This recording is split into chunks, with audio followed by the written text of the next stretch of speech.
What's going on? Gold. Heavy. No Heavy. way! Kevin. No. Oh, I can't, mate. I need to wet myself.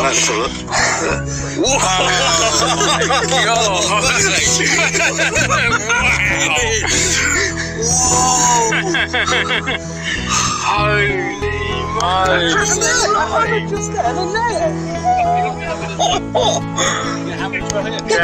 Oh my god!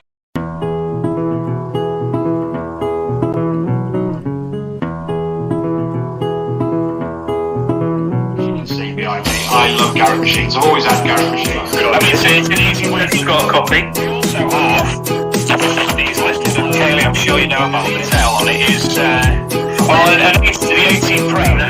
That's good. That's what it is. Yeah, and I think Dave and Luke done very well on that. So you can see we just come up on his van.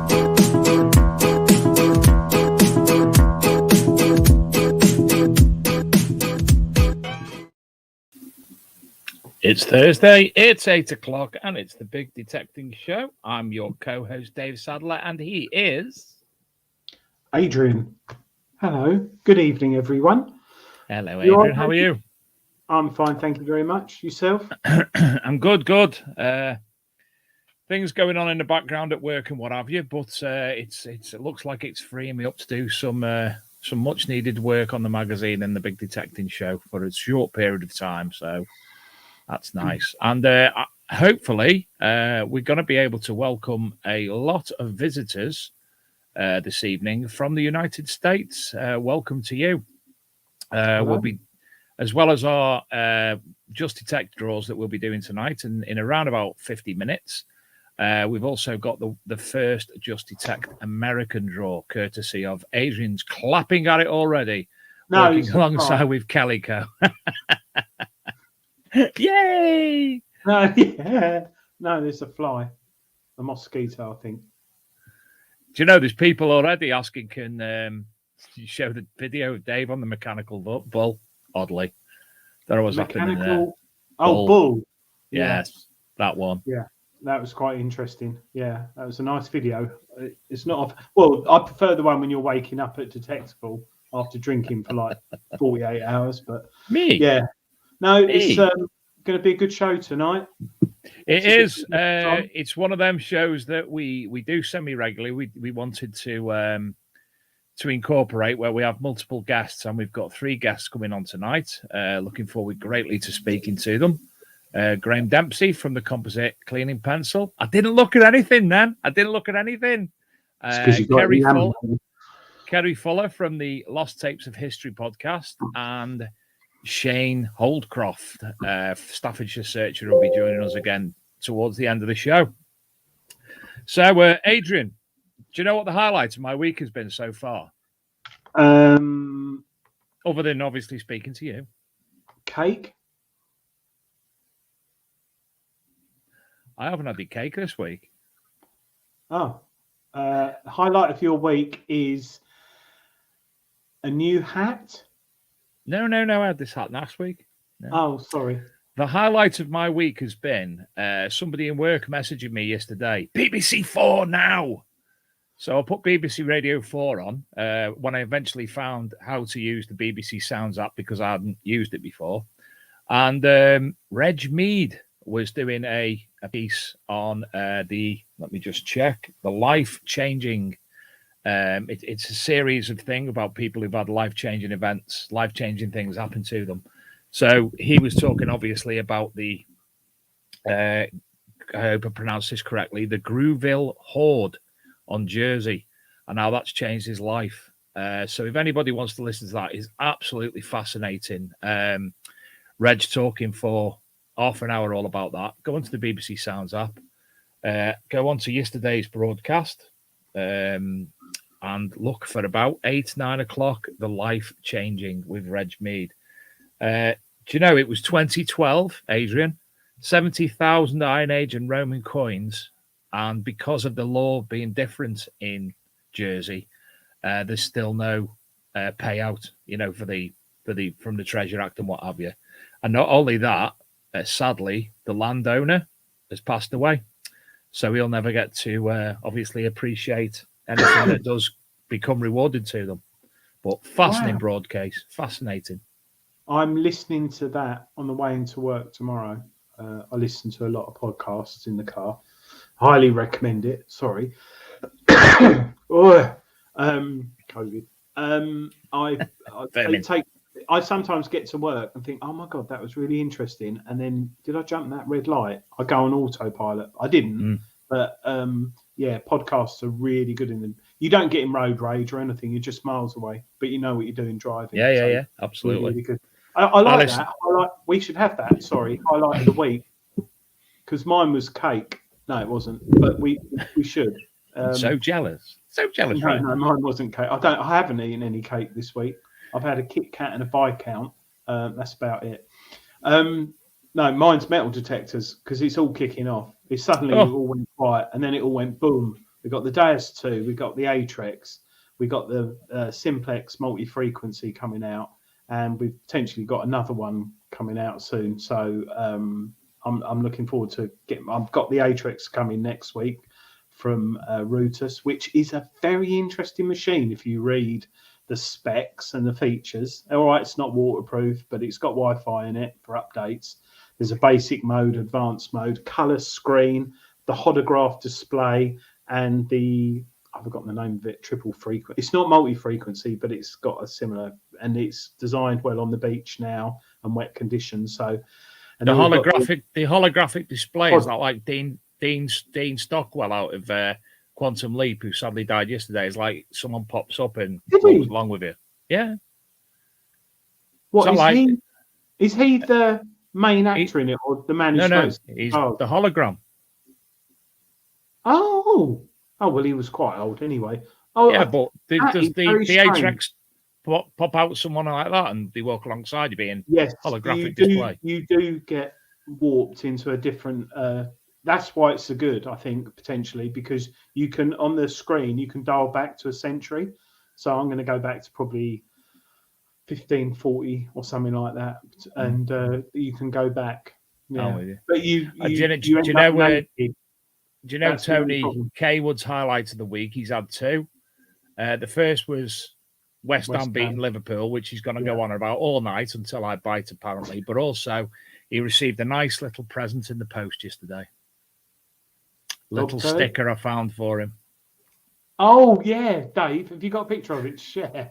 I haven't, but I'm sure Tony can send one over and we can get that up. Tony, send us a picture of your sticker.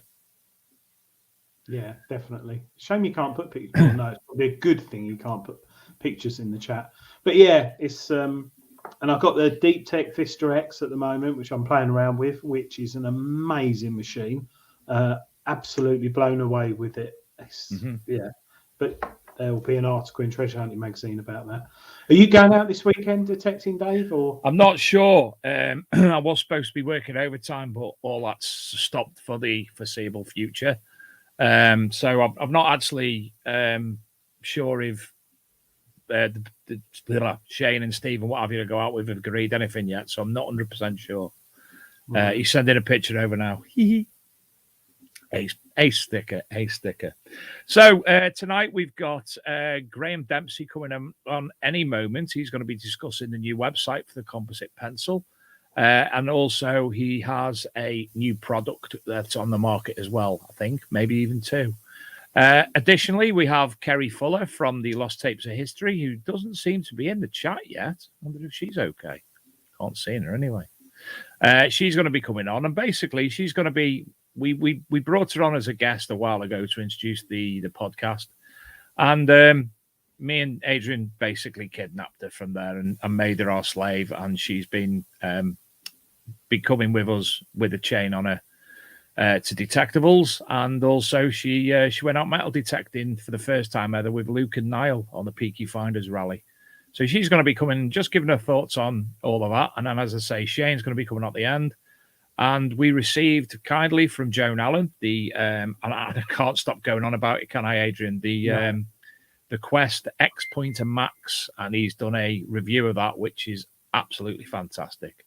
She says she is here, she's just lurking. I think the XPointer Max is so popular. It's out of stock now, I believe. I'm not sure, but it's selling really, really well. It's almost like a mini detector, to be fair. Mate, it is, honestly. Even got ground balance on it. 9.5 hertz. So, yeah. And I think also Quest may be bringing out some new machines soon. So that'll be interesting.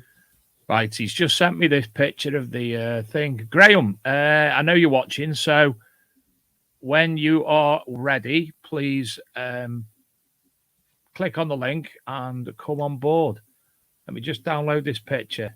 The viewers who are new to the show or haven't watched before, Tony Kaywood has got a YouTube channel, really good one. Nice, down to earth, down to the ground. TC Detects on YouTube, where he goes out of his Garrett Apex, mainly Root Assault 71, and his Equinox 600. Maybe it is a 600. And he, not so much recently, but he did find a hell of a lot of buttons. We're talking hundreds. So Dave kindly sent him a nice little sticker, didn't you, Dave? I was perusing Etsy for something totally different, and this came up. Luke, when you're ready, young man. Share the screen. There it is. I'm forever digging buttons. Do you know, people who do, I know metal detectorists do love their stickers. If you pop onto Etsy, there's so many on there. I couldn't believe it. It was for ace. So anyway, just waiting for Graham to come on. So the Deep Tech Vista, it's a Bulgarian machine, I take it. Yeah. They do a different range of machines. They're a bit old school. 8 AA batteries, which is about 12 volts. But it's deep. And I normally field test a machine on the land, same sort of land with all of them, but I went on a different bit just down the road. And on Sunday, well, I showed you, Dave. I don't think I can show that, but that's still suffering succotash. That's a steel yard weight. Turn your green screen off a minute, Doc. The computer says green screen off. Right. So that is a steel yard weight. Looks like a crotal bell. Absolutely beautiful. Really. Oh, am I doing it up there? Really, really. I was so pleased with that. That was about 7 inches down. And at first I thought it was a crotal bell, but that's about 13th, 14th century steel yard weight. And then I've got I've got to get it properly identified yet, but that's, I think, a Roman bracelet or a lady thing. So yeah, lots of buttons and bits and bobs, and 2 hammers as well. One really grotty one and one nice one. But yeah, went out with it. Right, 16 hertz, 6 or 7 dials on it. Looks really complicated, but really easy to use. And it's almost where I think C-Scope may have been if they hadn't gone down a different route, which we haven't heard any more about recently, the Evo. But yeah, fantastic machine, Deep Tech Vista X. And I think if you go on YouTube and look at reviews on Facebook, everyone loves it. But it's not as cutting edge as a lot of machines in the looks and the use, but actually detecting 2-tone, that's all it is, and crikey is it deep. And my mate came out with me with 3 other detectors, and it was beating them. And we're talking ones that were double the price. So yeah, it'll be in Treasure Hunting magazine soon, the review. Fantastic. Well, Graham's with us now. I'm going to let Luke. We've come up with a new system tonight, so we'll all be able to run smoothly in the future if Luke has mechanical issues at his end again. So I'm sort of like sharing it all now, and I'm going to let him keep my eyes off stuff. Good evening, Graham. How are you? Good evening, David. Good evening, Adrian. Hi, Good Dave. Graham. How are you, Fest? Graham, you well? It's the camera, mate. That's what it is. Does me no justice, does it? I've got a face for the radio, definitely. Festa. Are you well, my friend? I'm good, mate. I'm good, yeah, thanks. Fantastic. So, Christmas is coming. The goose is getting fat. Graham has had the new website built, and all manner of new things appear on there. So, first of all, Graham, let's talk about your website. All new look, etc., etc. Tell us about that. Yeah, it's a totally fresh look, new look to it. Products are all there. Everything's in ship-shape order, and it just gives a better perspective and a cleaner look to the old website. I think it's more appealing. And thanks very much, Adrian, for helping me out, mate. What did I do? Oh, I took some pictures for you. That's right. Yeah, thanks, mate. Yeah. Thanks. No, I think you can. It's nice because anyone in the world, Graham ships his products anywhere in the world now, don't you, Graham? 57 countries, or 57 or 58 countries now around the globe we've shipped to. There's quite an hilarious one last week, which was actually all written in Chinese. It was a Japanese. It was, yeah. Japanese. The Japanese one, yeah. So go on. Sorry, it's just great that you've developed this product and you're the British company, 57 countries around the world. That's pretty impressive. So well done. That's a cracking thing. And predominantly, what are they buying? I know the cleaning pencil company, but you do a lot more. What's the most popular product? Mostly it's the pencils, the wax. Usually the value kit, which is like the pencil, the wax, and the refills, which is one of our biggest sellers that we've sold on eBay and the websites, and they just keep flying. It's just good value, and they're just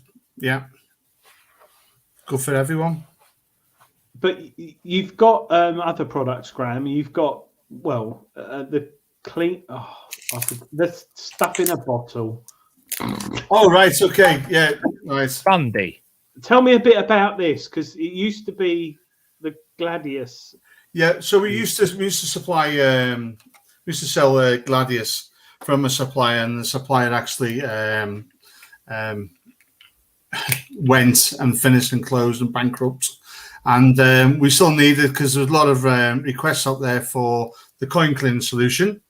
So we decided to get in touch with a chemical engineer who's come up with a water-based solution, which is it reacts better, it's eco-friendly still, and you can still reuse and reuse it. So that's what we wanted, was in a bottle. So it does everything that you need. So I'm out detecting. I find a crusty Roman with all green and brown clod all over it. Just run me through what I should do and how I should use the cleaning solution. Right. So basically, all you do is you get your Roman bronze or your silver denaris. It's more specialised for silver, silver hammers, Roman silvers. And what you would do is you'd actually put it into a tub, a couple of drops of the solution into there, and leave it to soak for 20 minutes. Then you take it out, you give it a wipe, put it on some paper towel, and then you can start working with your brass insert or your one of the inserts, usually the black one, and just work around the dirt and just apply drops to it until you've cleaned the whole coin. So not like something that I do where I put it in a little tub, covering the coin and forget about it for about 2 weeks until we're on the show with you and I'll go, oh dear, it's still there. No, it won't do nothing to the coin. All it'll do is you've got a really heavily encrusted coin. It will soak. It will just keep penetrating until it gets to the surface of the patina, and then it will lift the dirt from the patina without ruining the patina. So if you've got a really heavily encrusted, which I've seen burnt on material on denarises that people are just afraid to clean, that is soaked and then just picked at it, took it back, put it in the tub, soaked it, and took 3 weeks, and then came out as a perfect denaris. You know, that's how you clean it. So I've had a couple of denaris. My mate James in the chat will vouch for this, and I found them, and they were just a crusty, brown, dirty lump of something. And I was like, I think that's Roman. And they're like, normal thing, get home, get the kitchen roll out, take over the kitchen, water everywhere, mud spurted up. And I put it in your solution, forgot about it. I think I put it in on the Sunday about 5 o'clock, and then I had dinner, and it was 8 o'clock Monday night. I took it out, and the water, it went greeny brown, and then I gave it a slight brush with a Kappa, which you'll read. I think it's in next month's Treasure Hunting magazine cleaning brush thing, and it came off really clean, and then went over it with a bit of foil, and I've got it under here actually in a case. It is sparkling silver, beautiful. Yeah. But I thought it was one of those things you find, and unless you clean your finds, I know some archaeologists might get funny about things like this, but for me it's a one-off find, and I was really impressed with it. And what got me is there's no smell, and you're saying it's environmentally friendly, and I remember a few shows back I said you could drink it, and I probably shouldn't. Well, I wouldn't drink it, mate. No, I wouldn't drink it. I did. It's a water-based, a specialized water-based solution. So it's the activating ingredients in there are the vegetables, like some type of like vegetable derivatives or something. I would describe it more like a yeast, that it just it reacts and it wants to bond and then penetrate into the dirt. Yeah, it worked well for me, and I use it now. And it's reusable, you say? Yeah, mate. You can put it back in the bottle, or you can put the lid on the little what's it called? Little cup that we provide, and you can just use it and use it and use it. So it's great value for money. But when you said before about a crusty silver Roman coin, you didn't know it was. That's the idea of the whole company, is to reveal. It's just revealing detail. I know the archaeologists say, "Oh, don't clean it," but you don't know what you've got until you've cleaned it. Some, don't get me wrong, some like coins I find, I leave them as they are. But when you don't know what it is, there's the box there, Graham. Do you want to tell us more about the box? All right, okay. Yeah, that's new, isn't it? Yeah. So it's a balsa wood There it is. It's a balsa wood box, and I mean the whole kit fits inside. So there's a full kit, and you can throw your coins in there. It just keeps everything in one place. The whole kit fits inside. Nice. Yeah. So you get the cleaning solution, you get the wax, all the refills, and the pencil, and it's still great value. And if I can't speak, I'm so excited about cleaning stuff. I'm looking. You've also got my favourite thing, which I did have here, but the housing manager's moved it. Oh dear, where's she put that? This is my station where all my detecting stuff is, and I can't see it. Are you looking for one of these? Yes, that's my favourite, because in the UK we use these going to school and put our pencils and stuff in, but it's gone. We keep everything. It keeps it all in one place. I love that, and that's 3D printed, Graham, isn't it? That's 3D printed, and it's 40% recycled wood as well, so helping the environment. Wood, wow. Yeah. And I think we'll show there. You got PDFs on how to clean coins as well. Yeah. So, Graham, with all this going on, how often do you get out detecting? I get out probably once every 3 weeks at the moment. And your machine of choice? The XP Deus. Right. Have you had that long? I've had that for about a year and a half now. Ah, right. And you found much recently, or? Really, nah, nothing much with bullets. I think I'm on Tony K Wood's level at the moment. Buttons and moo tubes. I'll send you a sticker. So, Graham, your website, what is the address again? Yeah, it's cleanandpencil.com. Right, okay. And is there any new products coming up soon? Because you seem to be having stuff like quite a lot. Yeah, so we've got we've been waiting for bottles to come. We've actually got 2 new products coming. One is it'll be in a bottle, something like this, but it's like a soap. So it'll come out like a liquid soap, and you get a brush with that as well. A soft, like bamboo toothbrush, basically. And they're specialized for milled and like Victorian coins, that kind of stuff. You put it on, you use the brush on it, and it just lifts off the dirt. It's more designed for modern coinage than ancient coinage. That's interesting, because modern coins are easier to clean, but at the same time can be tricky without damaging them. So when will that be available? That'll be available in the next week or 2. We're just waiting on bottles to come and labels and the instruction cards, and then we're ready to go then. Perfect little Christmas thing. It's a shame because my kids won't be watching this show because it's for saddos like us, and but a great little Christmas. Yeah, could you just imagine the kids under the Christmas tree with the old Vicky coins, a bit of liquid soap. Just look at this, look, it's an 1880. Oh, those were the days, weren't they? I think my wife would love the cleaning solution for Christmas. Yeah. Not just for the coins, but for the kitchen. I should try it actually, but I've got to keep quiet because I think I'll get her like 12 bottles or something. She'd love that for Christmas. Well, we're going to have an ultrasonic cleaner as well. So anyone's got an ultrasonic bath, we're actually bringing a solution out. I think it's a litre or half a litre bottles, again, for specially designed for the ultrasonic machines. Oh, I've got one. Oh, yeah. Yeah, I've got one.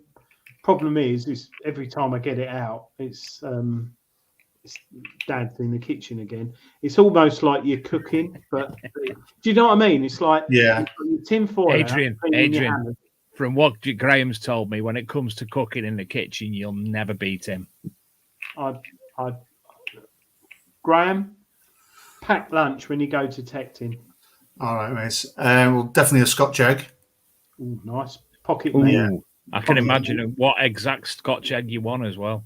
Yeah, it's going to be a good one, like the Cumberland sausage, that type of, Tesco's ones. You can't get the cheapy ones. It's got to be the £2 for 2 them ones, And Just a Scotch egg? You take out? Just no Scotch egg. I'll take a sandwich. Sometimes they'll stop off at the at McDonald's and get a sausage and egg or something like that for breakfast. So just a snack, a couple of packs of crisps, some wheat crunchies, maybe.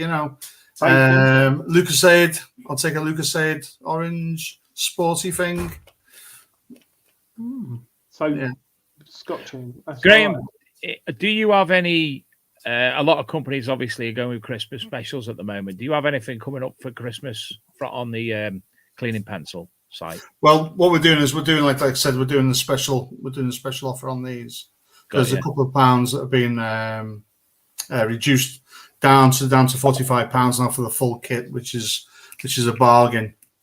So anyone who's certainly is. I've seen it. I've seen the content. Obviously, see how much everything costs, and I was there when you introduced yourself to the box as well. So that's fantastic. Great to see. Well, if people ordered tonight, Graham, what is it, Thursday? What shipping do you offer next day or? Well, we do sign for, so anything like the storage box kit, they go all out signed for with Royal Mail. So usually it's just a couple of days for delivery. Our first class large letter usually takes a day or two to get there. Right. Okay. I've not had post for 3 weeks where I live. Yeah, we've had a few reports like that as well. Yeah, it's a bit of a nightmare at the moment. So I suppose if anyone does order, Royal Mail have got problems, I think, but they're probably all gone away driving for other companies or something. But no, it's interesting, and I think if people have a look on your website, there's a lot of stuff on there. And the pencil, we've seen the pencil, and I think the average detectorist has got the pencil, and everyone likes it. We all on your website, you've got a lot of YouTubers who've used it everywhere. It's not like the fiberglass ones where you get all bits in your fingers and constantly going like that. We get actually getting specialised coin cleaning coin dealers as well, who are actually cleaning up their own Romans. So we supplied to a guy in Canada. He's a specialised coin restorer, and he does all the cleaning with only our tools. So even the wax, he uses the wax as well. So Denmark. I do like the wax. I used that on the steel yard weight, which I showed just before you came on the show. And that came out the ground, lovely patina on it. And obviously, the longer I had it out, it started going a bit funny. And I put that on there. And it's beautiful, really, really nice. Is it lead or is it bronze? Bronze. Oh, bronze. Gorgeous. Yeah, it's really, really. Oh, that's nice. Yeah. One of my favourite finds. I found that with the Deep Tech Vista that I took out. Have you heard of them? I've heard of the Vista. Yeah, I've heard of the Vista. Vista X. Yeah, and keep plugging it, but I'm not getting any money or anything. But I just Adrian, one of the viewers earlier on asked about the weight that you'd found. The one that I thought was a crotal bell. What weight is it? It is blinking. James, if you're in the chat, tell him. I gave it to him and he went, "Oh, crotal bell." Put it in his hand. I haven't weighed it because I don't have scales because I live in Essex. So if I have got scales, people think I'm doing drugs. So it's probably 5 times the weight of a crotal bell, if that helps. It feels like lead, solid lead. It really, really is like bang. Really heavy, but beautiful. One of my favourite. Drop it on your toe for a laugh. See what happens. No. So yeah, I've found steel yard weights before, but never one as lovely as that. Does it have an emblem on it, like a shield or? Yeah, it's got shields. 3 lions. It's got 4 shields with horizontal and vertical lines on it. And it's got a marking in the sign, looks like some writing or something. But yeah, really, really. Yeah, it's an important one, that. Yeah. And that was on a permission, typical metal detecting. Been on the land many years, found odds and sods, and then suddenly you go on there. They've just pulled up. What have they pulled up? What did they have on there? Oh, sugar beet. Pulled the sugar beet up, and literally not ploughed it. Just the sugar beets come up, and it's quite compacted soil, and it was there about 6 inches down. So yeah. I found lots of other things this weekend as well. Look, this is a typical. I've got to sort myself out. That all that put on there. Look at it. Yeah, I've got one of them. Mainly lead. And bit of lead, thimble, and something. I've got a hammer there that needs tidying up with a pencil. Which I know you say don't use it on silver, but just. You can use the black one. Yeah, you can use the black one, but I mean, even the cleaning solution, a couple of drops and a cotton wool bud is enough, and it doesn't tarnish the H patina, right? So just to get this right, with the pencil, you get a black nib and a white nib, and the difference between the two is the black one's softer, so it's less abrasive, and the white one is more for the first surface cleaning. If you got like a dry coin, then you'd use it. Never clean straight away a coin straight out of the field. You've got to let it dry first, so it's settled. Yeah, I've got something, and I don't know what it is. Can you or the viewers advise? You know, I'm not great at identifying. So you've got a bit of lead. See, finger-sized bit of lead. You with me, Luke? Yeah. Big screen. Oh, I can do it myself actually. Oh, there you are. There it is. Big lad, and it's all the way through. So we're talking little finger size. Any idea? Fishing weight? Don't tell him that. 1987 fishing weight. Yeah. No, I think lead was like plastic in the day back then. So there's. I hate that saying. Back in the day. No, it was back in the period. You Cockneys love saying that back in the day. No, it's sorry, what did you say? I didn't understand. No, it was like plastic. Lead was such a revolution in when I nearly said back in the day. They used it for everything, didn't they? Pot men's, weights, you name it. Legs, hats, lead hats, like water pipes. Well, oh God, Alzheimer's, don't get me on that. No. Yeah, we did. We had a lot of water in our houses, didn't we, from lead pipes, which isn't a good thing, but yeah. Well, listen, Graham, thank you for coming on, telling us all about the new website and what have you. You know, we'd love to have you all night, but you don't like going on all night, but we had you anyway. So, obviously, we'll speak to you before Christmas, etc. And obviously, if anybody hasn't got the products, go over and have a look at them. I think we all will tell you how worthwhile the products are, and wax lyrical, won't we, Adrian? Yeah. I love that phrase, wax lyrical. That's my wax lyrical is yours back in the day. Wax lyrical. That's when records. That's a cylinder, isn't it? Wax lyrical. When they recorded sound through cylinders, it was wax cylinders. I can tell you a story about that. No, I won't. Yeah. Anyway, Graham, lovely seeing you, mate. Yeah. And pal. We'll speak soon. Thanks so much, Adrian. Thanks, Dave, for all your support. And Luke and Laura in the background as well. Thank you. Cheers, my friend. There you go. That was Graham Dempsey from the Composite Cleaning Pencil. Didn't even need anything to read. What? Festa. Oh, it's behind me head. I could have done that and read it off the screen. You called him Festa. He does look like him, but he does look like him. He does look like him. But yeah. Well, we've got he's like, I can see a little thumbnail at the bottom of the screen here in the studio. I can see him giggling. Bye, Graham. I thought he was doing he's waving now. So let's bring on our next guest tonight, Kerrie Fuller. Good evening, Kerrie. Hello. It's our kidnap victim. Yeah, I should have put my hands behind my back, but I've been allowed out. So, hello everybody in the chat. I must say, this is not. I'd rather be in the chat making sarcastic comments than. Well, you're only on for a brief period. Just I asked you to come on, give us a brief update about certain things, and tell us about your experiences being a kidnap victim so far. With the Stockholm Syndrome, yeah. With the Stockholm Syndrome, that's the one. That's why I So- bought wine. Firstly, Lost Tapes of History podcast. Fantastic first series. And you're now currently recording series 2.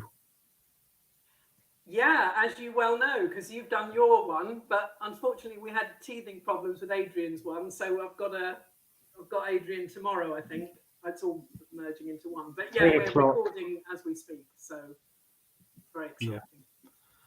I've been kindly chosen to be the sex tutor.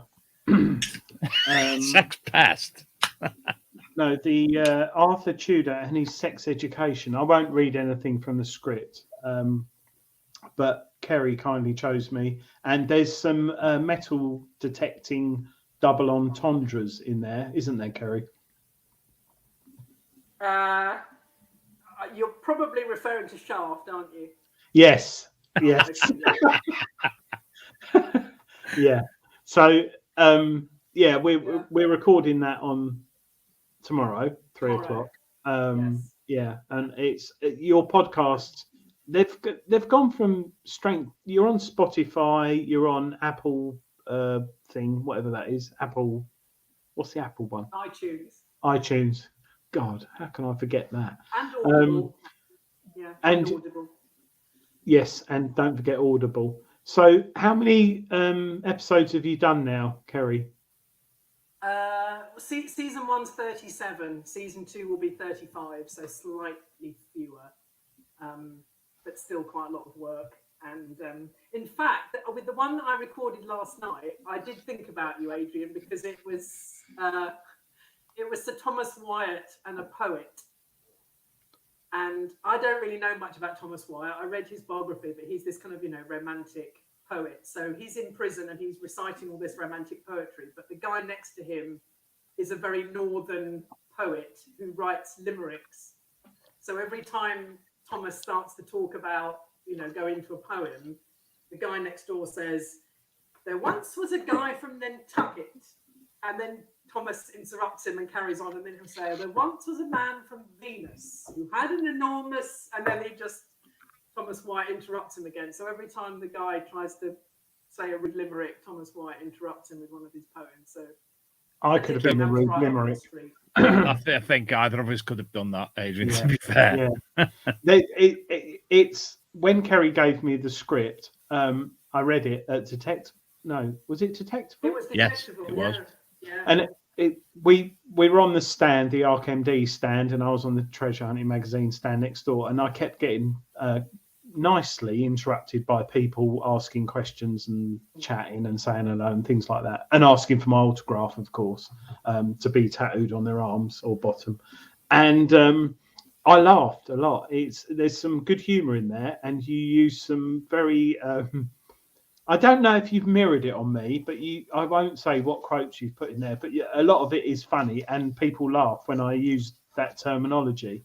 I was trying to think of something to say, but with do you want to just explain a bit about how the whole podcast works for those who are new on the show tonight? Because the Lost Tapes of History, it can mean a lot of things.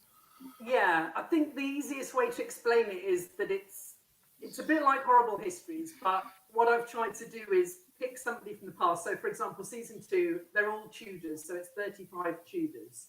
So it could be any of Henry's wives, it could be Francis Drake, it could be Walter Raleigh, it could be Margaret Pole or Margaret Tudor or Arthur Tudor in your case. And each of them is paired with a modern job title. And the person with the job title is basically the juxtaposition of talking to that person. So you learn about the monarch through the context in which you're putting them. So Dave's episode is Lambert Simnel and the chef. Lambert Simnel is a 10-year-old boy who was a pretender to the throne. He tried to get Henry II off of the throne by pretending to be one of the princes in the tower. And Henry VII found him, obviously, and put him to work in his kitchen. So that is a true story. So I just thought, hang on, what would this chef be like who's faced with this 10-year-old boy who knows nothing about cooking? He tried to get rid of the king that he's now working for. What would that conversation be like? So Dave is basically a chef and he's walking but through the Tudor kitchen. So you learn quite a lot about the Tudor kitchens. Is Dave into I actually did learn a lot about Tudor kitchens just by doing the reading. So that was nice. It's kind of learning by accident because everything in it is fact. So everything that is mentioned really happened. It's so the idea is that you just listen and you just absorb it and you don't really know it's all going in, but it's all true. So Catherine of Aragon is with a nun because Henry tried to get her to enter a nunnery, and I thought, well, they'd send a nun in, wouldn't they? They'd send a nun in, and the nun would be trying to convince her to come and live with them, and she's having none of it. But the nun is trying her very best to persuade her to come and live with them. Kerrie, in 2029, when you probably have sold your production to the BBC, and they're saying, write another script, a different series or something, because quite often producers want you to back up your theory with another thing. Have you ever thought about reversing it so that putting me or Dave in the 1530s or something, the other way round? I have nightmares about it, to be honest, and my therapist says I need to talk about it more. But I hadn't really thought about it. Thanks, Adrian. Thanks. No, sorry. Oh, she's got on. It's triggered her. She's having a breakdown. No, I just think in the modern day, if how we are today, we went back. You couldn't get away with the free speech wasn't as open then, and we would have all been killed probably, or hung, or our heads cut off. But it's like that in modern society, to be honest, mate. Well, I was going to say, you can't say a lot now, really. So no, you can't. But you can walk down the street in a mini skirt, man or woman. In those days, it would have been totally, Joan of Arc being thrown and seeing if she sunk, like witches in those days when they were thrown in a lake, and if they floated, she was burned alive, so she didn't really have a very good time. No, but I just wonder if you've got any ideas for the future or anything, or maybe going on YouTube with it. Is that something you thought of? I did think about animating it, because actually I think animation would work quite well. I think you could, animate 15, 20 minutes, and it wouldn't require huge amounts of work to just have the characters talking. But it is predominantly an audio channel. I purposefully wrote it so that you didn't need to see anybody, you didn't need to see any hand gestures or any kind of visual effects. It was all written to be audio. So that's how me and Dave have got on it, Dave. Because that'll be why. Yeah, because if it was video, it just wouldn't. It'd break down in an instant. Yeah, it would do. So some of the times which she had to say, right, Dave, start again was quite. Oh, you liar!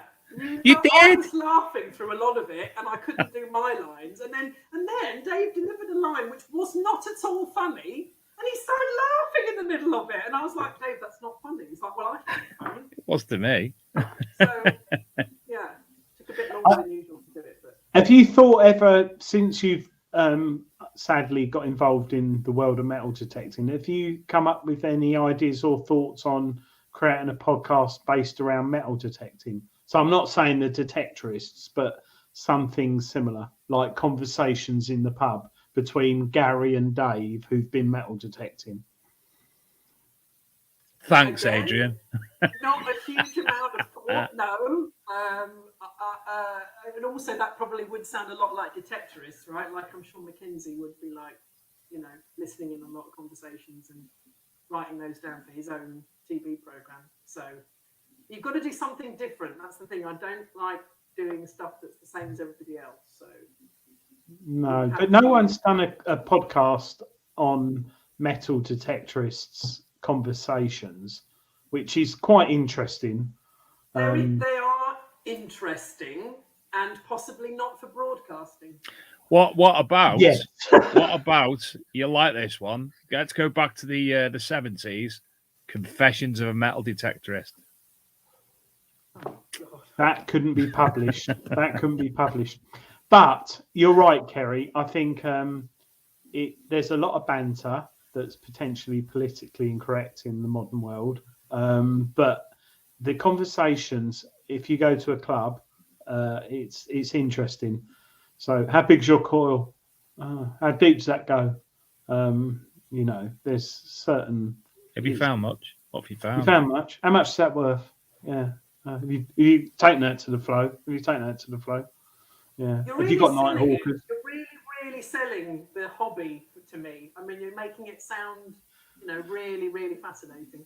It actually is. When I go to my club meets, it's like there's a lot of characters there. So you could sit there on your own. Well, people do. They come on their own. You sit there all night.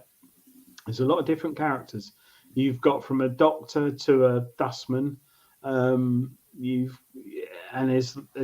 a hierarchy, but it's all evolved, it's disintegrated because it's all about metal detecting. Doesn't matter how long you've been doing it, whether you're new or old. The conversation is pretty much the same.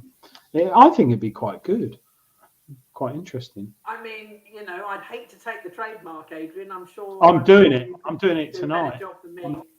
I'm doing it. Yeah. So your podcasts, obviously, they're downloaded. Can you? Is it all over the world? People, obviously, because it's on the internet. You idiot. Yeah. Do you get much feedback from people? Like, I get a lot of Americans writing to me. Actually, the Americans really love the monarchy and that sort of thing, don't they? They love British history. So I get quite a lot of them emailing me and saying, "Oh my God, I love your podcast," but in a better American accent, obviously. Welsh. Yes. So it sounded like Big Andy last week, then, didn't she? That was an interesting show, wasn't it? Big Andy, legend. Yeah, Miller's detecting. I want to kind of just wander around following him and seeing him get up to mischief in life generally. He's just that kind of person, isn't he? You just want to follow him around all day going, what's he getting up to now? I don't know. His pupils are so lucky, and I don't mean his eyes either. The Just Detect draws will be taking place in about the next 5 minutes or so. So, Kerrie, it's been a good... when did you first come on? Was it about February? April. So it's about a good 6 months since 7 months nearly since we first met the podcast. And joking aside, we didn't so much kidnap you as corral you into joining us at Detectable back in April. Shut up, phone. Selling me alarms. I'm not interested. You've since been out with Niall and Luke metal detecting with the Peaky Finders, and then again you come to Detectable back in September. So what is from somebody who absolutely no knowledge or interest in metal detecting, apart from obviously the detectorists, what's it been like for you?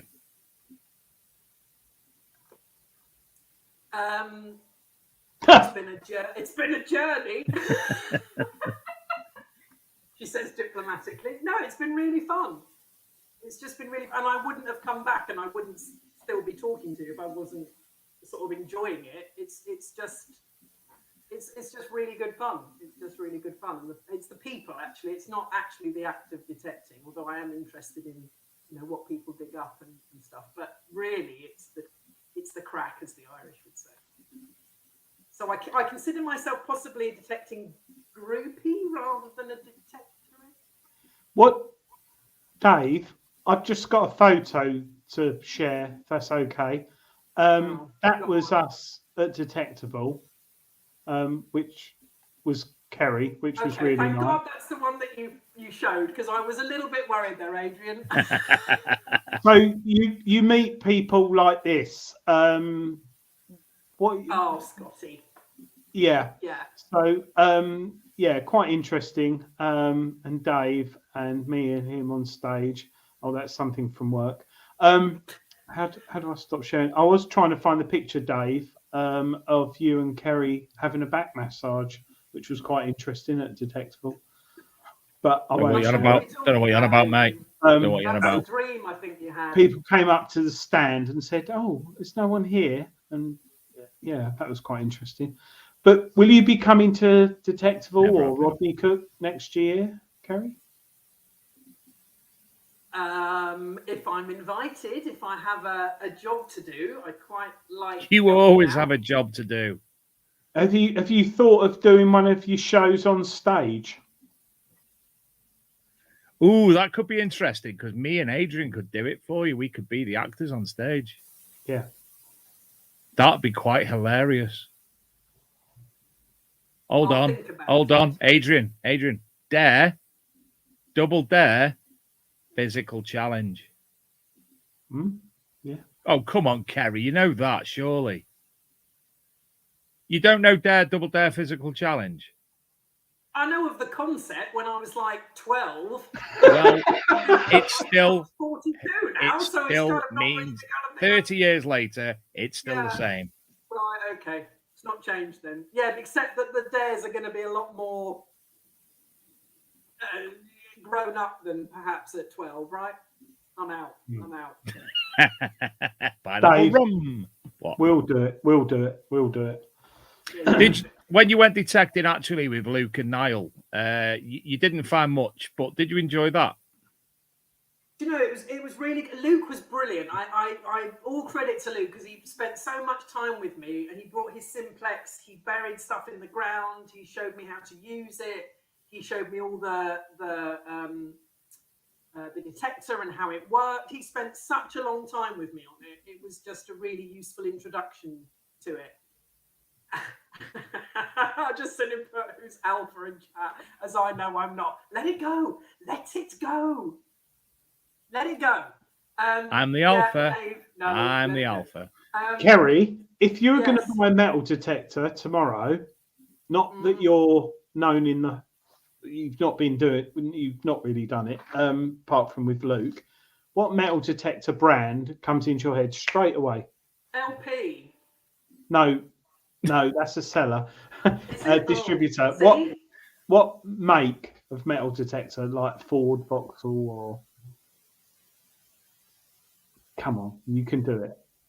Come on, just think of all them flats. What did you use with Luke? I used a simplex. What was the make? I don't know.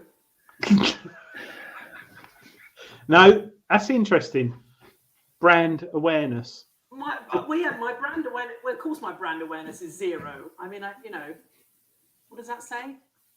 XP. No, Oh, XP. Well done, Kerrie. That's a brand. Thanks. That's the big trending one at the moment because they're bringing out a new metal detector next month. Right, But, okay. so, would you buy a metal detector? No, probably not, because I know what I'm like, and I will end up buying the most expensive piece of kit out there and then never using it, because that's the kind of thing I do.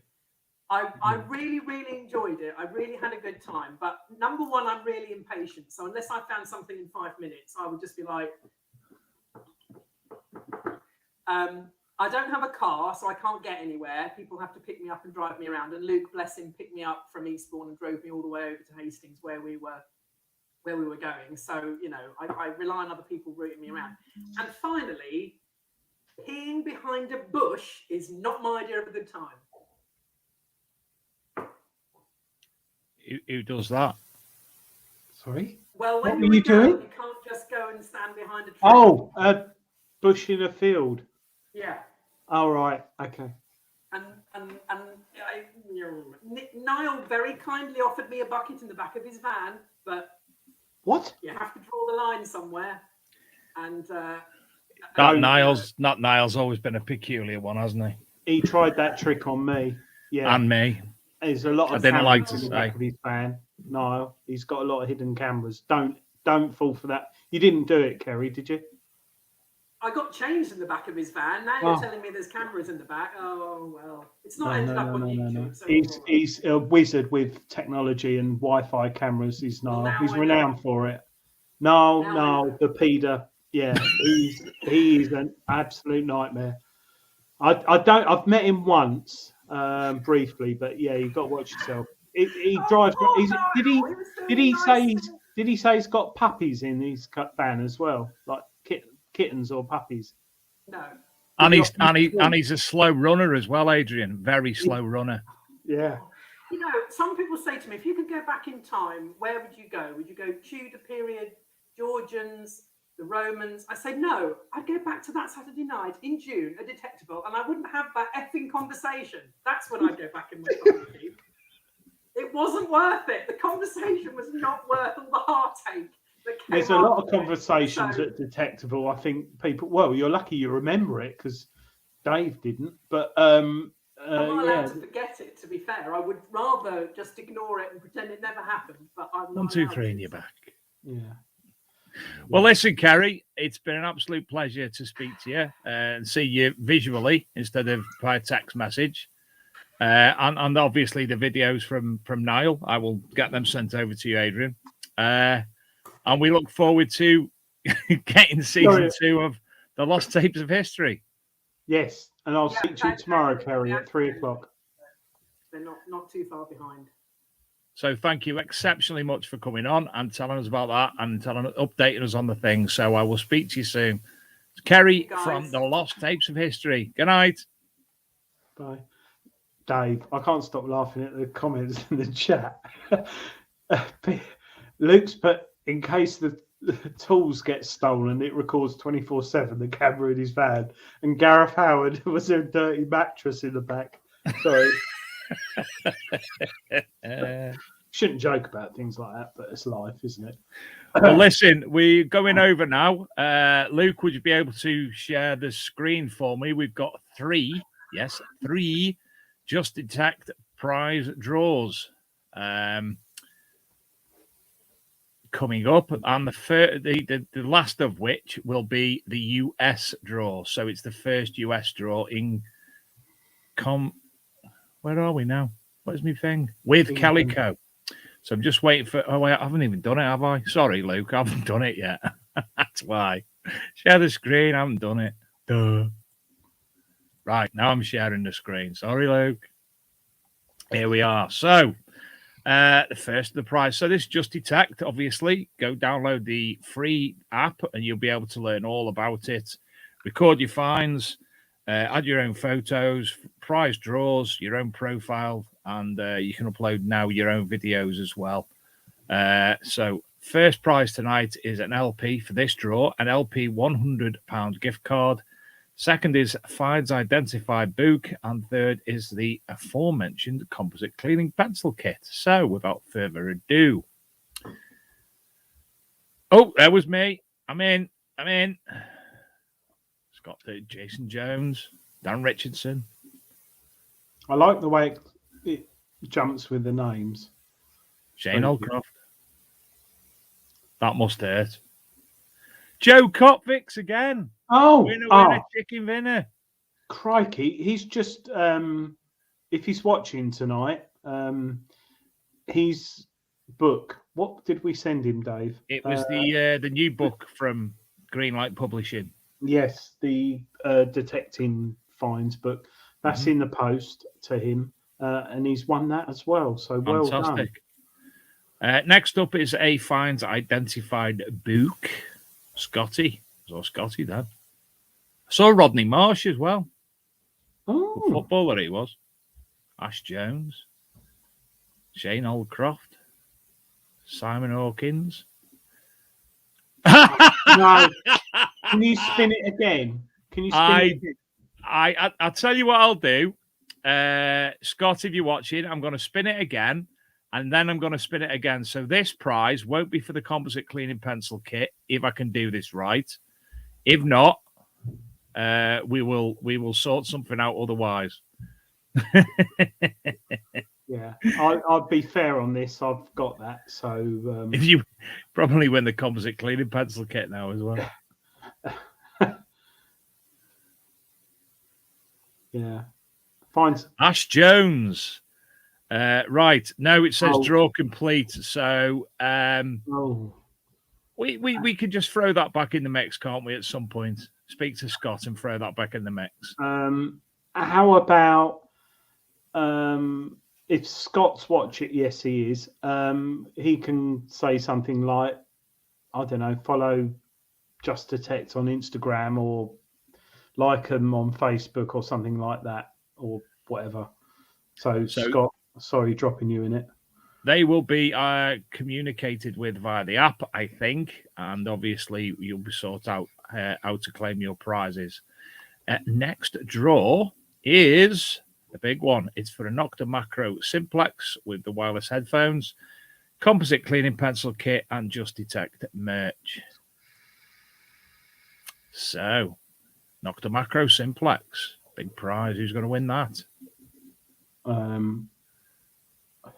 Graham Gooch, Rodney Morse, and Graham Gooch. Fantastic. Oh, Marius Spirius. So, Marius Spirius, you've won a Nocta Macro Simplex with wireless headphones.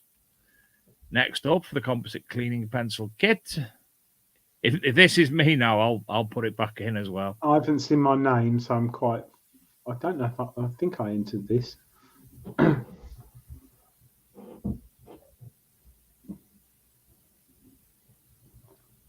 Courtney Traquare. I hope I've pronounced that right. That's a nice name. That's It is lovely. Yeah. And for the Just Detect merchandise, Tony Kaywood. That one's going a bit quicker. He needs to change his name on this to Buttons. Mr. Buttons. Jason Stevens. So in this draw, first prize for the Nocta Macro Simplex with wireless headphones, Marius Spirius. That's a nice name as well. Composite Cleaning Pencil kit to Courtney Traquare, and the Just Detect merch is Jason Stevens. Now, this is the first USA giveaway draw. I can't remember the word I'm looking for. In association with Calico, who I believe are the biggest sales company of metal detectors in the USA. I think we actually had two people from Calico on the show earlier in the year, didn't we? Lovely people, very nice. Yeah, they got a great website as well with a lot of fantastic. Yeah, brilliant. So your first prize, an Nocta Pulse Dive pinpointer, followed by a Calico Elite metal detecting bag, a Calico t-shirt, and a Calico patch. So we're not. I don't think we're actually going to know any of the people in this draw, are we? We haven't probably come across. I know Robert Breeden. I went ice skating with him once when I was in California, and weightlifting. Oh, David Pawinski. David Pawinski. Nice. The Calico Elite metal detecting bag winner is. I used to like the guess the number at this point. Yeah, maybe. To be honest, it got a bit. When we first started doing it, it was hilarious. Oh God, it's one of them. Ah, Gary. Bear with me. Gehrig Zukowski.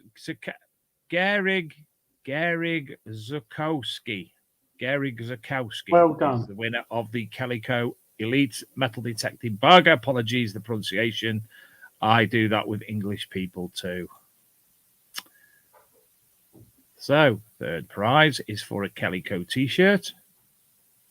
And I'm under the presumption you'll be contacted in the same way to get your details over to Calico from Just Detect. Someone there was called Treasure Master. Oh. Jeff Mitchell wins the Calico t-shirt. And finally, for the Calico patch, I think we should have Shane in the studio in the background now, ready to come on as soon as the draw's over. I think the production team are just putting his makeup on and getting him ready. So, how do you pronounce that? Cohol. Cohol. Cohol. Cohol. Cohol. Cohol. Alcohol. It's Welsh, I think. Ah, right. So the winner of the Nocta Pulse Dive pinpointer, David Pawinski, the Calico Elite metal detecting bag, Gehrig Zukowski, Calico t-shirt, Jeff Mitchell, and the Calico patch, Cole.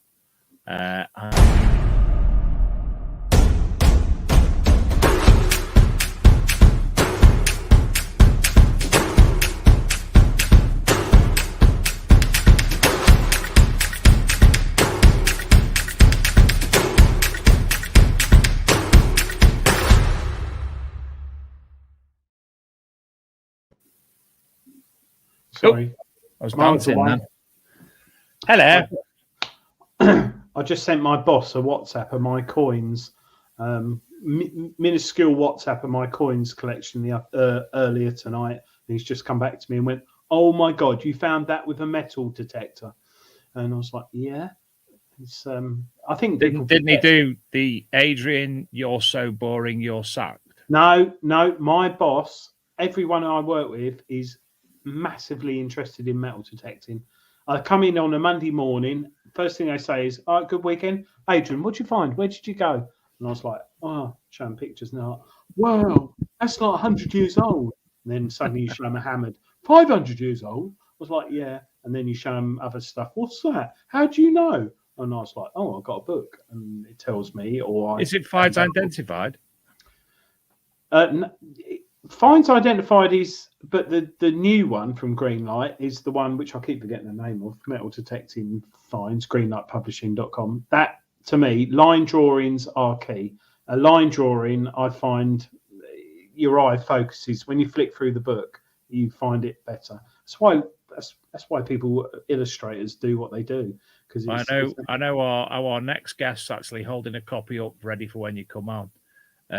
Identifying Detector Find, it's called. Yes, I should know what it is. But yeah, I've got a copy somewhere. Very much looking forward to receiving mine. Good evening, Shane. Good evening, guys. You okay? All right, with your Identifying Detector. How do you find the book? Amazing. Absolutely amazing. The pictures in it, mate. And some of the stuff I didn't even know I had.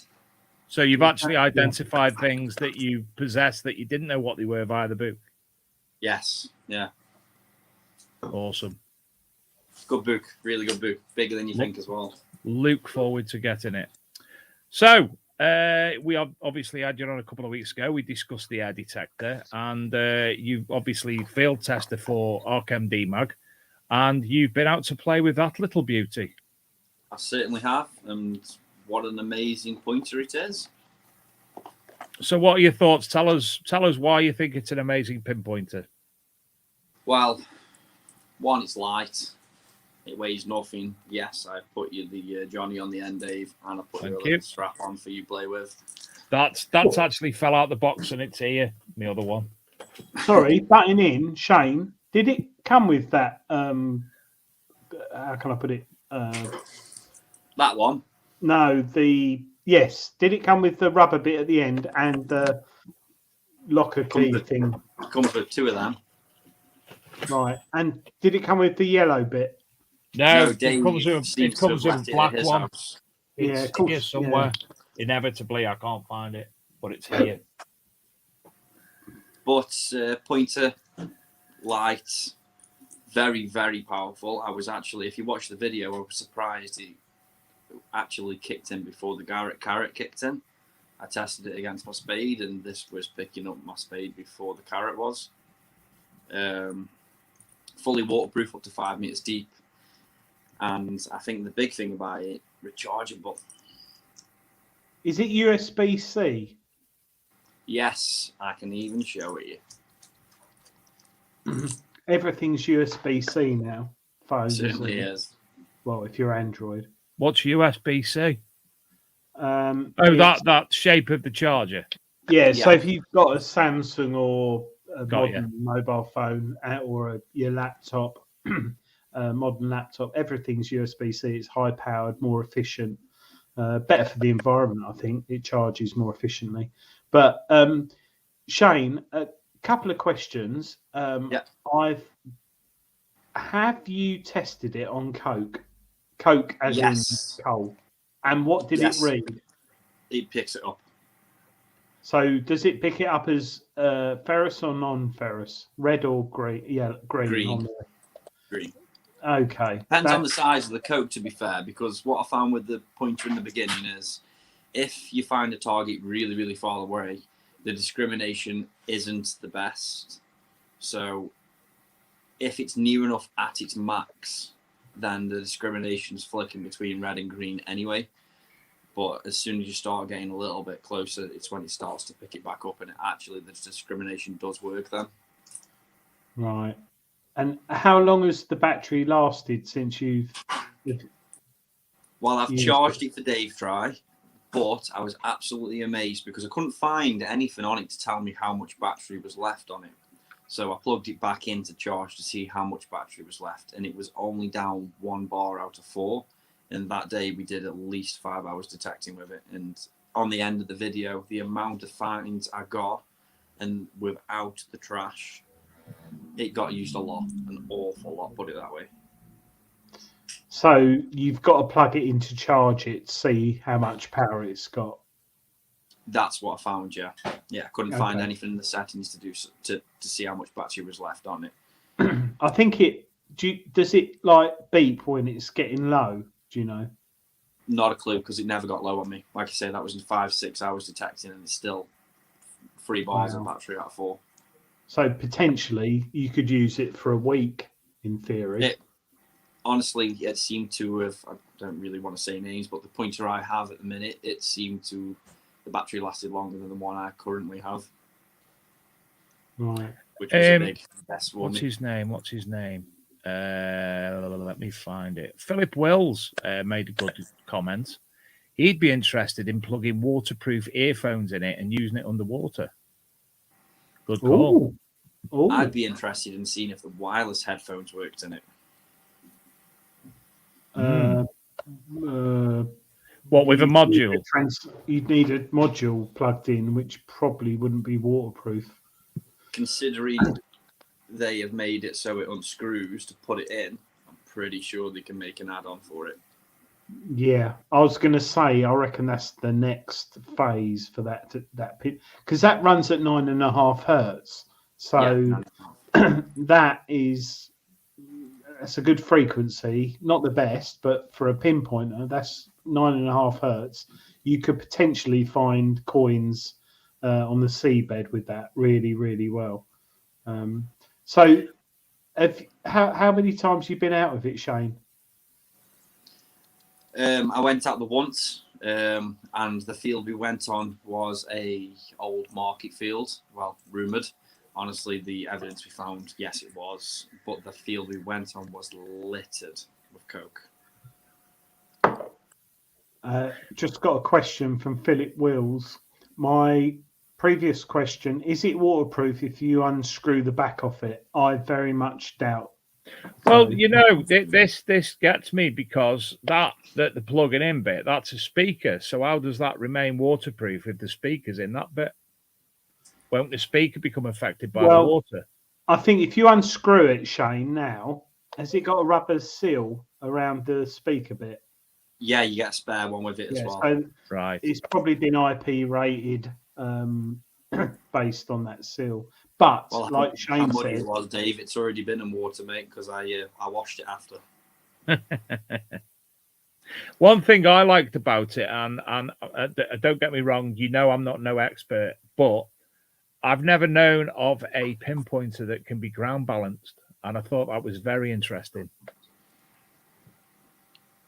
Well, the second I turned it on, it was kicking off, and I said it on that video. The second I turned it on, it was mid-air, and it was having a wild one for some reason. So you put it to your plug, press your power button just for a short minute, and straight away it's completely fine. It's all the beeping goes away. Graham Dempsey asks, what's the difference in sensitivity to other pinpointers you've used, especially the black one that you borrowed me? Sensitivity wise, it depends on the setting you're on. Now, when I was in boost mode, because it has 4 modes, it has low, medium, high, and then boost. In boost mode, it was a little bit too sensitive. Bit like the MindLab ProFind 30, or I forget what it is I've got, which also has ferrous and non-ferrous identification, but it's based on the tone and the vibrate. I think the vibration. That also does have ferrous and non-ferrous identification. It's about the same sort of price, but on yours you've got a red and a green LED. How accurate was that on ferrous and non-ferrous? Up close, very. I'm just getting off change room, guys. Little girls woke up, she had a nightmare. I'm pretty sure you don't want to hear a 3-year-old screaming. She's heard us, pal. That's the nightmare. But yes, green and red, pretty good. I would say again, further away it is, the less actually ideal it is. Sorry. Go on. Sorry, no, go on, Shane. As soon as you got anywhere, I would say about over 5 inches away, it's when it starts to have a little bit of a flap. That's when it doesn't quite know what it is. But as a pinpointer, you don't want to be 5 inches away, really, do you? No. At the end of the day, mate, your detector still, that's the way I see it. The detector still falsies. I've always seen it as your detector, you wave over something, you don't expect an instant ID. Your detector may false iron and then go, false something good and then turn around and go, no, that's actually iron. Shane, did you get any interference with your Quest from it when you turned it on? No. None whatsoever. None whatsoever. And you were using the Vanquish? I even had the Garrett turned on at times, testing it against the Garrett, and still got no interference between the two of them together. I've found that. I've got a Quest, the basic Quest pinpointer, and it doesn't interfere against any detectors. Well, the Deus, but the Deus technology is like 12 years old. The frequency I detect on it, I have to notch it up a bit, but it goes. But that's interesting because Quest pinpointers, I don't know, they seem to, they make good machines, Quest, but they do make very good pinpointers as well. Well, I had the Detectix pinpointer. Yeah. I had it for a little 8 years, and I'd never had a problem until basically the buttons disintegrated internally. Yeah, I think the rubber's going to go. Yeah, absolutely. That was fantastic, and that was obviously pre-Quest. I think on your one, Shane, it's silicon rubber, isn't it? Yeah. So that's going to last for ages. Pressing the two buttons together can be a bit tricky. What, when you got gloves especially with arms like that? Yeah. The buttons are actually quite stiff to press. So when you're changing between your modes, you need to hold your setting mode and then your power mode to change between them two.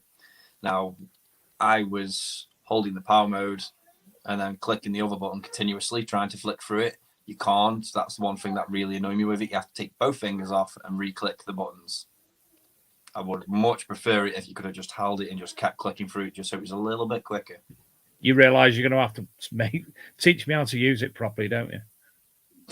It's pretty straightforward. It must be quite popular because I'm meant to be getting one to test, and they're out of stock at the moment. I think, I'm not sure, with Joan Allen, but I haven't had mine yet. They seem quite a popular pinpointer. Since your YouTube video, have you had many messages, people asking you questions, or? I've had a few on the video itself, and I have actually had 2 people message me on the Just Detect app, and 2 of them have brought it. Yeah. Well, they asked where to buy it from, so I sent them Joan Allen's way, considering it was provided by them. Yeah, I think Joan Allen's the only place you can get it, can't you? Oh, is it?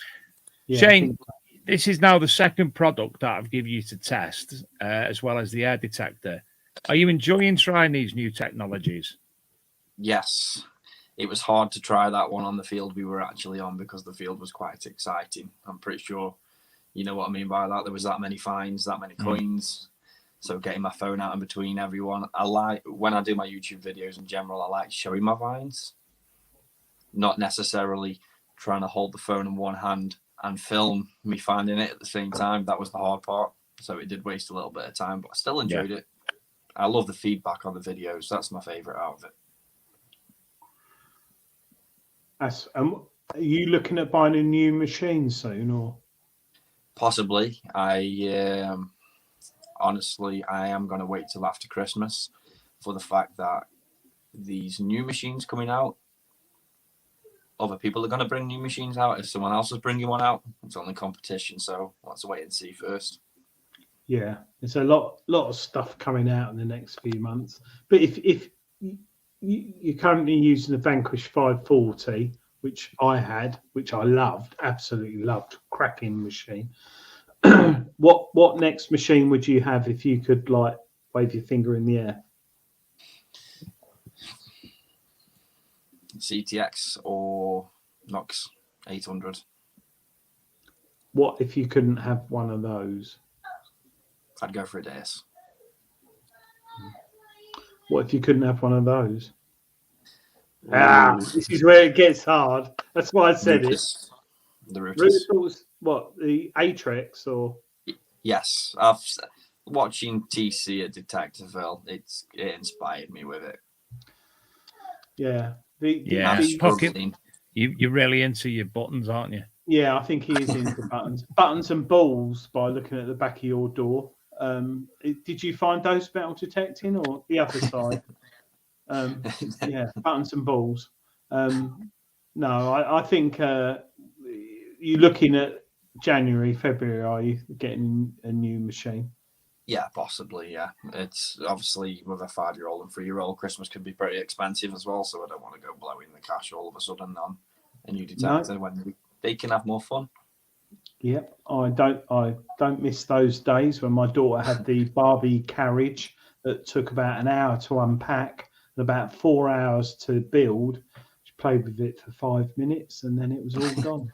So yeah, Christmas hopefully this year will be a better one, I think. Don't you, Dave?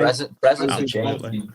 And don't forget, if you are after buying any products or presents or anything like that, that's Lego.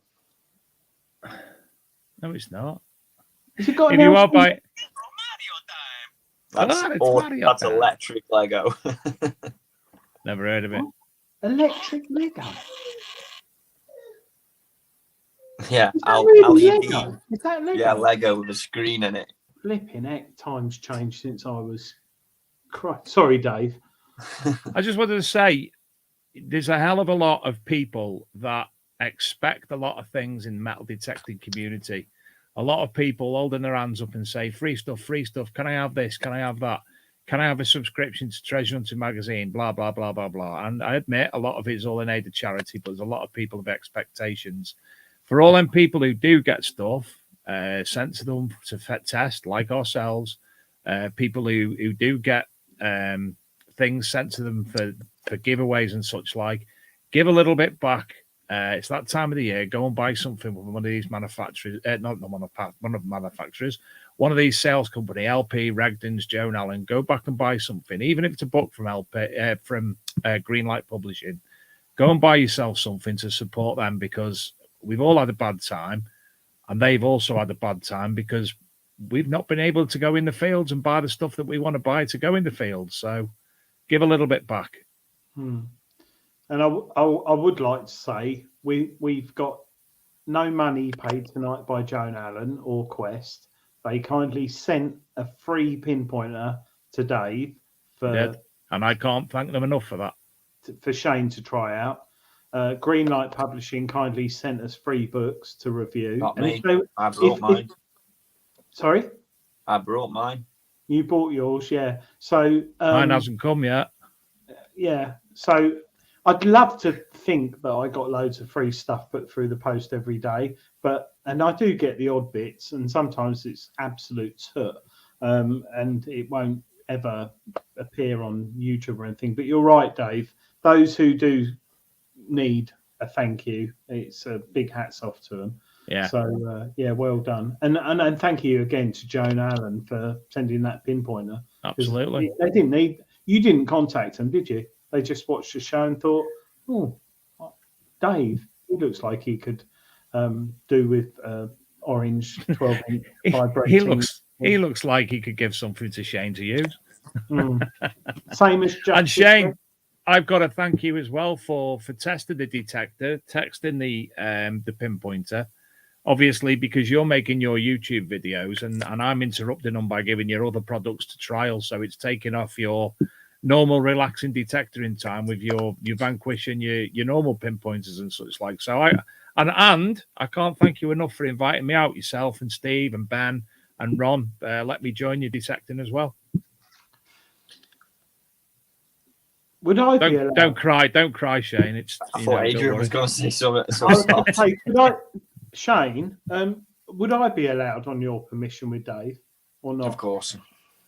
I think we should do a little show, me, you, and Dave. I'll come up, Dave. It'll take me about 3 days to get up there, but and I'll bring beer from down south with me, so I don't have to buy any.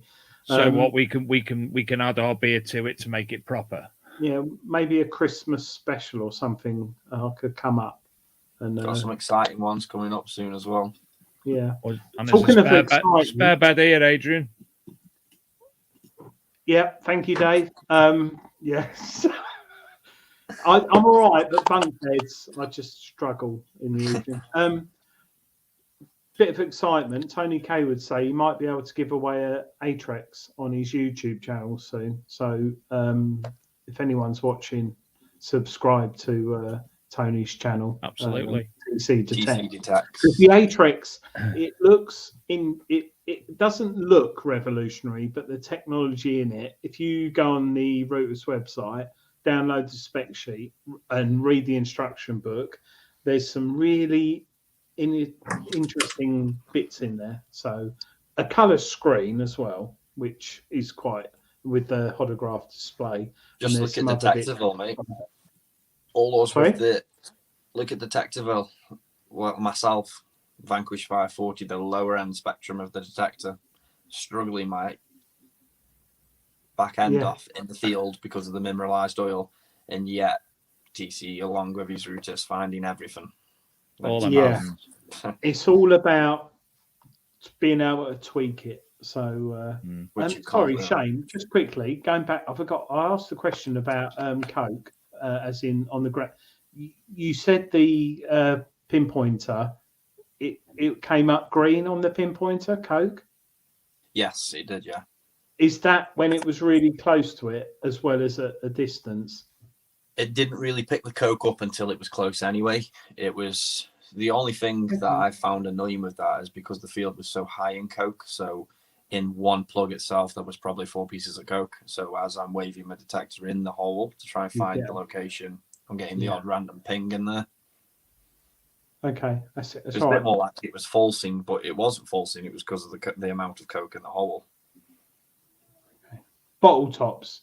Did you dig any bottle tops? No, a lot of lead moo tubes, which is a bit different. And they came up green on the pinpointer. Yeah. Okay. Yeah. That field literally had hardly any rubbish on it. The rubbish it did have was normally your usual tractor bolt. Dave's tickled. I'm laughing at Eagle Eye DJ. He said, I think all the detectors sound wonderful, but can we see the Lego bit again? Nice one, Jay. Got a Luigi as well, dude. Can't believe make them talk to each other. They don't talk to each other. They connect to the iPad via Bluetooth, and then when you go round and do the Mario course, it sends the gold coins to the iPad that you've got from defeating Bowser. Shut up! Really? What Mario course?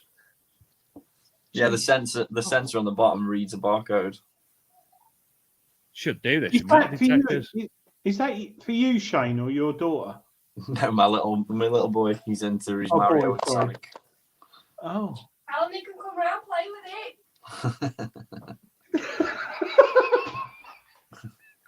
We got a disembodied voice going on there, Jane. I think she said, "Is that your housing manager?" Is she dressed tonight? Yeah. No, she's probably in a dressing gown like most days. Lazy mare. Get dressed, woman. No. Tidy up the Lego. Pick up them balls. I did that today. What, tidy Not up pick the up Lego? the balls, the Lego.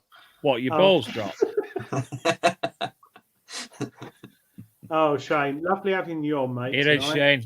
And I will no doubt speak to you tomorrow. Don't forget, everybody, next week's show, we are postponing to Friday night. And the reason we're postponing till Friday night is because next Friday is a live Rootus reveal of a new product. So we're going to be looking at the new product, Adrian. Sorry, not Rootus. Sorry. Let me start that again. I do apologise to all concerned. That's because we've been talking that. Next week is a new product launch from Nocta Macro. So we're postponing the show till Friday night, and we're going to be discussing the new product. And we're hopefully going to be having one or two of the Nocta Macro nomads coming on the show, because I'm sure they'll probably know a little bit more than us about the new product, Adrian. They might do, yeah, hopefully. Yeah, it's going to be interesting, very much so. There's a little tiny, small smidgen announced at Detectable, but how it's going to work, how much it costs, and extra coils, whether they'll be backward compatible, which I very much doubt. I saw one of the nomads actually call the new machine of the Beast yesterday. Yeah. Which I thought was actually taken by the Bliss Tool V6, but hey. I think Nocta Macro have absolutely smashed the market with detectors the last few years, and with a multi-frequency machine, it's going to cost-wise be very competitive, and I think it's going to be very interesting. It's going to rock the market a little bit, because you've got your multi-frequency Vanquish 540, Shane, which is what, for the £500 with the Pro kit. So it's got to come in around £500-600, which for a multi-frequency or similar technology machine is. I wouldn't be surprised if they come in at £400. I've got a feeling they're coming less than the Vanquishes. Yeah, So, but will it be? I don't know. It'll be interesting. It will. All exciting next Friday. Right. So that's next Friday night from 8:00 live here as always, and we will have our weekly Just Detect draws, and we'll have our Nocta Macro Nomads coming on. Not sure exactly who yet, but anyway, there you go. Shane, I will speak to you tomorrow, no doubt. Thanks for coming on, and thank you again for doing the reviews for us. Absolutely perfect. Please pop on over to YouTube and look for his channel, Staffordshire Searcher. Exceptionally good videos, very informative, very much looking into history and discussing things. As I say, pop on there and give him a subscribe. I'd appreciate that. He'd appreciate that. And I think Adrian might even appreciate that. Well, I've watched you. What day is it? I just hit 300 subs. When I get to 500, I'll do the giveaway. Marvellous. Talking of giveaways, we'll have one coming soon as well for the Big Detecting Show YouTube channel. So there you go. Right. Thank you all for joining us this evening, and we will see you next Friday. Take care. Thanks, Adrian. Thanks, Luke. And thanks, everyone else. It's still there, yeah. I've just done a review on the Joan Allen channel about this pointer. It's a pointer which has got discrimination. It has audio and visual discrimination. The visual comes up in this little bar here. It's ridiculously loud. And then this little bar goes up and down like that. It's amazing. But wait. That's the good bar. That's the good signal. This is the bad signal. Ferrous. Iron. Bad stuff. Completely different. I explain it over there. Go check that video out. It's in the description below. This thing is amazing. I unbox it and I give it a good test over there. Just kind of checking in because I thought you might be interested. I wasn't going to put this up on this channel. Thank you for watching. See you in the next video.